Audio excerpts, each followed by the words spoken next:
Hello. Happy welcome back to Wednesday's vlog after the half term. Now, many people were on no they weren't. Not many people on half term at all, because the rest of the country are on half term this week. Which means, not that I'm aggressive, that when you're on holiday not in half term at half term, nothing's open. So last week we went off to Bakewell, to the Peak District, Monday to Friday, had a lovely breakaway, switch off, look at different walls, a little bit of a hot tub going on, and then an upgrade, which I'll talk about in a minute. But everything was shut because it wasn't the Peak District's, hair in my eye, Peak District's half term. So we wanted to go to lots of places, including Chatsworth House, closed. Gardens and House, closed. All the national trusts, closed. Now, some places are opening for half term this week and then shut again for the winter because it's still not open fully. So you just make so much better, everybody, if you all just got the half term right and all got the same key. I think it was us in part Leeds and Liverpool that were on half term last week. Rubbish. So yeah, everything was a little bit shut. So we went for walks and food and walks and a bit of drink and a few more walks, which was, it was all right. It's a break, isn't it? It's a break. Come on, Chris, it's a break. But we were upgraded, and it can only happen to us. If you're going to be upgraded from a hotel room or a chalet, do they still exist, chalets? Apartments, or if you're on holiday abroad and they upgrade you to a better accommodation, it's always fabulous, unless you're the Tom family. They called us an upgrade. So we were staying just outside Bakewell in a very, very, very, very old place called Hart Hill. And it was beautiful, and it was a huge big old house, and then around it were stables that obviously over the years had been converted into apartments. And they were great, 2-bedroom apartments. However, on the time that they were there, the gas supply was not coming through, shall we say. And we were waiting for the gas people to come and arrive and replace the gas or put the gas in, so there's no heating and no hot water. So we were having to be moved to the manor house, which holds 18 people, built in the 1600s. Medieval. It was the spookiest, coolest, weirdest, strangest, creakiest, not ghostly place we've ever stayed in. And we ended up staying till Friday, so we stayed in our accommodation that we'd booked on the Monday, and then Tuesday to Friday, well, Friday we left, Tuesday to Thursday night, we stayed in the big manor house, which apparently the Hairy Bikers did something there and stayed for a week when they were doing their show for Go Local. So, you know, if they stayed, it's all right. But it was odd.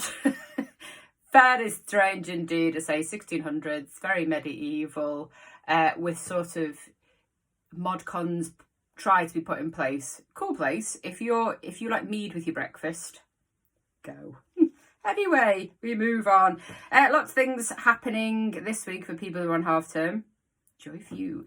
And we are looking at the Crusade. Obviously, it's put up a sign now for the 3rd of March to reopen. It looks really nice. Paintwork looks lovely. I've been trying to get in touch with the brewery and the people that are upgrading and renovating it, and they won't come back to me. Rude.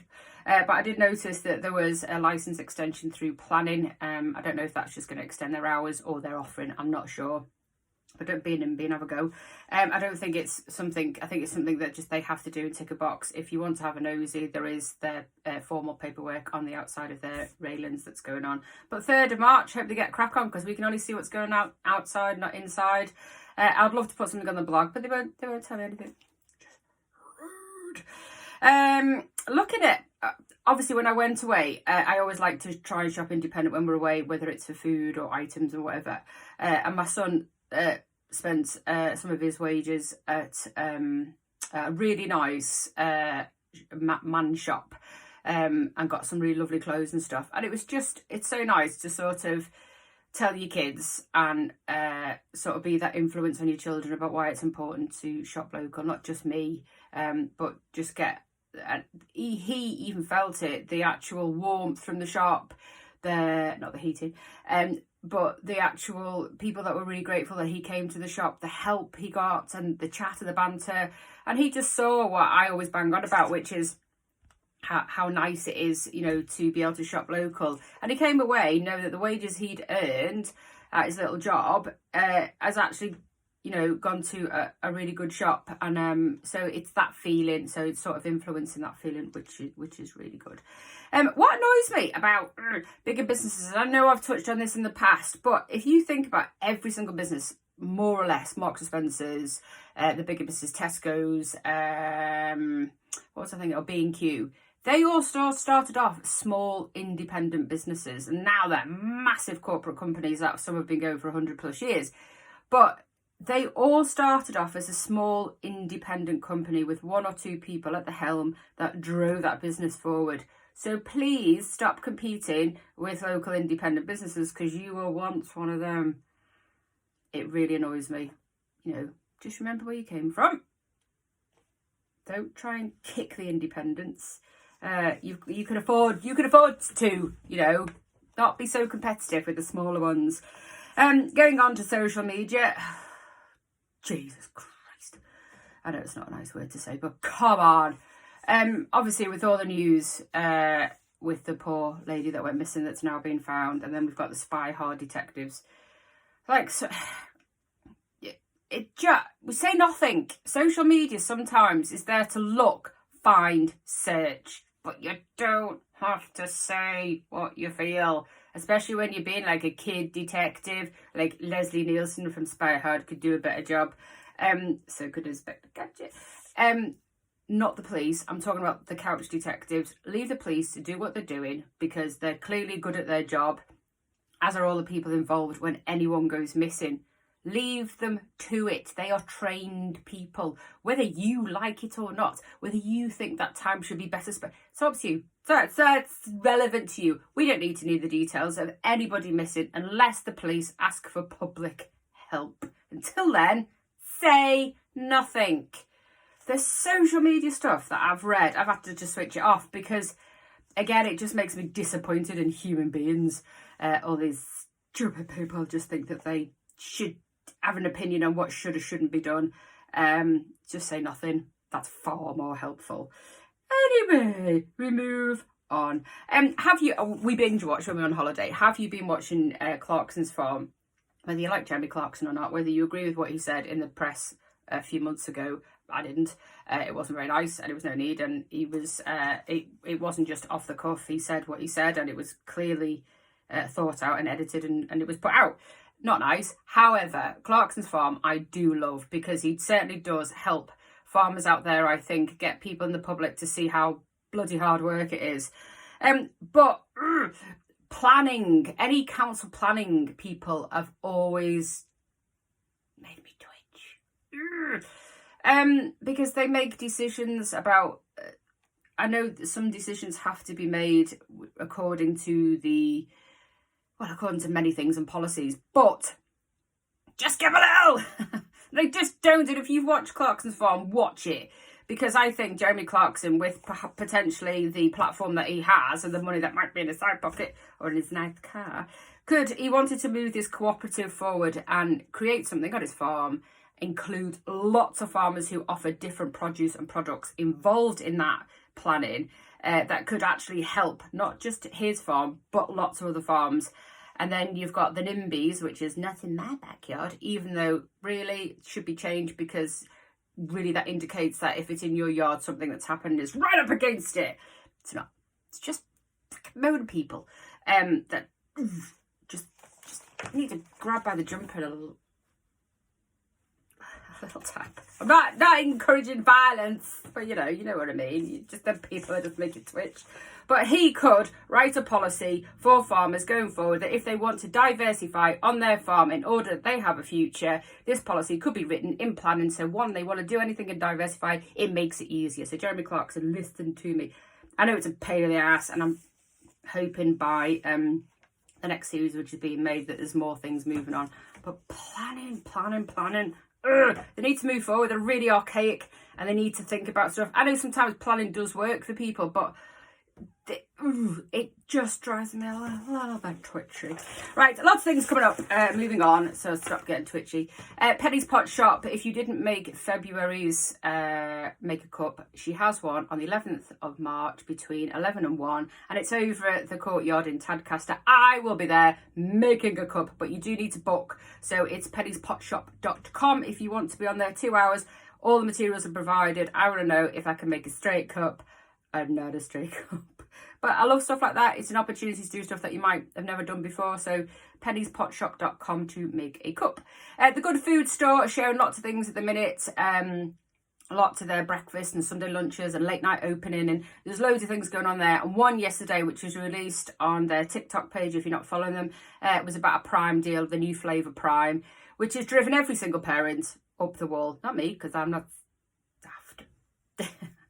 I am not putting money into a millionaire's pocket. But, you know, it's a prime deal. It's a big deal for some children. And they do have offers at the Good Food Store about you spend a certain amount and you get a free Prime. But have a look at their Facebook page because all their deals are on there. Freshly Made announced this week, and I will share it if they haven't gone, but there was a cancellation for their tapas night this Saturday on the 25th. 4 tickets had to be cancelled, and I'm just waiting for Kate to come back to see if those seats have been filled. If not, I will share it again on Facebook so you can have the chance to go for that fab pop-up tapas night. Planning looks like for Garforth Bridge, there's something in this week, obviously to take the old Great Tulissa bridge down and start the new one. It looks like it could happen in a couple of months, but I ain't putting that out there. Let's say this year. This year, we may have a new bridge.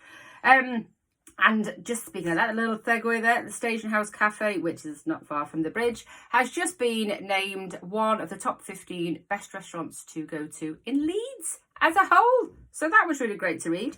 Garforth Parish Cricket Club, we've just updated our members' details. They've been with us a long time, but there's lots going on for kids for this cricket season, end of March. There are details on themaindeal.co.uk under local activities. Go and have a look because there's loads of things going on for the cricket season for adults and kids as well if they want to get involved. And the team there are brilliant. And the grounds are I know I've touched on it a couple of vlogs ago, but the grounds are beautiful. So go and have a look at themaindeal.co.uk under local activities, Garforth Parish Cricket Club, and you will find out lots of stuff that's going on there in the up and coming season. This Sunday between 10 and 12 on Sunday the 26th at the Garforth Community Wildlife on Oak Grove. Incredible Edibles are doing how to teach you how to fruit tree pruning. So 1, you help, 2, you learn. So 10 till 12, and there is an Eventbrite post that we've put up on our Facebook this morning for you to book on. Right, I'll leave it there, apart from interesting facts. 2. One's Garforth. The name Garforth comes from an old Yorkshire place name, which is derived into the Old English elements Gara, which denoted a triangular piece of ground, and ford, meaning a crossing place through a shallow water. Gara Ford. Then that's now gone from Gara Ford to Garforth. Just, you know, how time evolves. Also, at Garforth Academy, there has been this many famous people that went to Garforth Academy and now, you know, much, much older, some still young, and that we have had out of Garforth Academy 6 famous footballers, 2 badminton players, 2 rugby league players, 1 comedy writer, 1 musician, 1 diver, 1 actress and 1 entrepreneur. Good things come out of good places. Have a beautiful week, and if you're off half term, hope everything's open.